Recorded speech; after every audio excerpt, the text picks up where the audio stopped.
Queridos companheiros do Grupo Espírita de Amor e Caridade Ajudando a Caminhada, muito boa noite, mas boa noite mesmo, que Jesus fortaleça esse nosso momento de estudo e de reflexão do seu Evangelho de luz e de amor, à luz da doutrina dos Espíritos.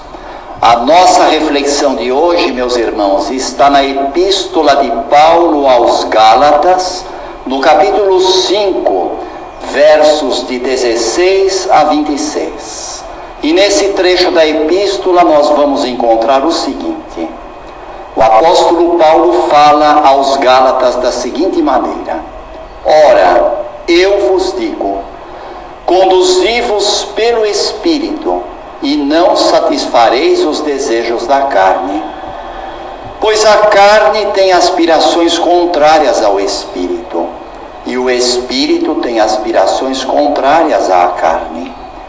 Eles se opõem reciprocamente, de sorte que não fazeis o que quereis. Mas se vos deixais guiar pelo Espírito, não estáis debaixo da lei.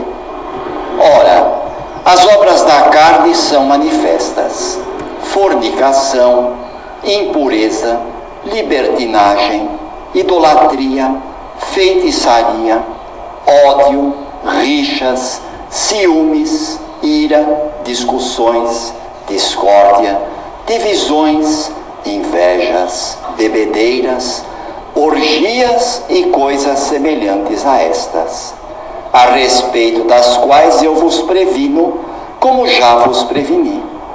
Os que praticam estas coisas não herdarão o reino de Deus.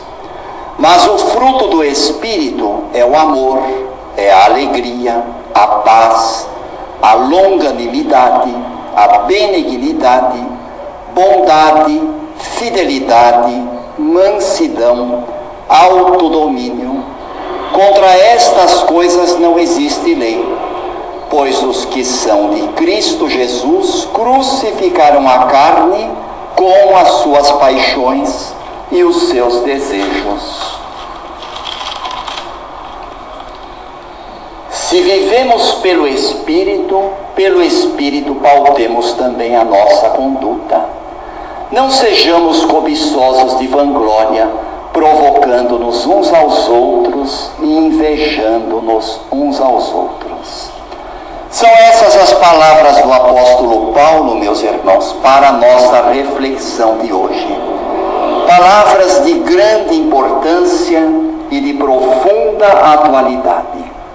Apenas para nos situarmos historicamente neste contexto, nós vamos perceber o seguinte: essa epístola foi escrita por Paulo ao povo da Galácia, aos Gálatas convertidos, numa época situada entre os anos 48 e 58 da nossa era, ou seja, da era cristã. E nessa circunstância, meus irmãos, nessa era, nesse tempo em que o Paulo escreveu esta epístola, havia muitos mestres da lei, muitos mestres judaico-cristãs que estavam procurando colocar os cristãos convertidos contra o Evangelho de Jesus, dizendo para os gálatas convertidos que, como gentios, eles deveriam circuncidar-se, ou seja, submeter-se àquela operação da circuncisão e também praticar o ritual da lei. A circuncisão, para quem não sabe, é aquela cirurgia da fimose que todos nós homens fazemos quando criança. A circuncisão era um artigo da lei de Moisés. Era um pressuposto da lei mosaica para que as criaturas se submetessem à lei civil e alcançassem a salvação pela lei. Mas através desta carta, Paulo reivindica, com a sua autoridade de expositor do Evangelho, a necessidade de se converter a Jesus, assumindo uma posição totalmente contrária ao judaísmo anticristão, ao legaísmo judaico. O apóstolo Paulo, nessa epístola, ele faz um elenco das obras da carne.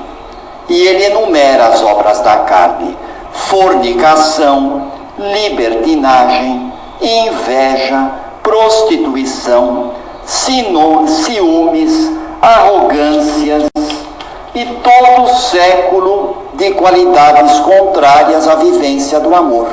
Enquanto que as obras do Espírito são todas elas centralizadas no amor, na mansidão, na caridade, na longanimidade, na benignidade, na fraternidade, na alegria de viver.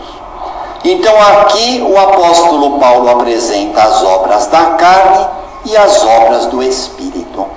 E ele diz: todo aquele que é do Cristo crucificou a carne e os seus desejos. O que significa isso, gente?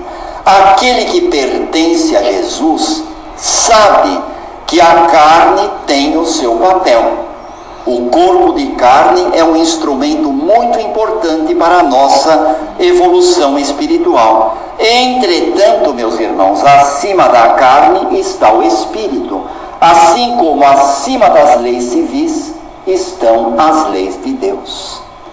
As leis civis, elas são necessárias para colocar a ordem na sociedade, para estabelecer a disciplina entre as pessoas, para um relacionamento respeitoso, saudável. Até porque, meus irmãos, se não houvesse as leis civis, a nossa vida terrena seria um verdadeiro caos. Não é verdade?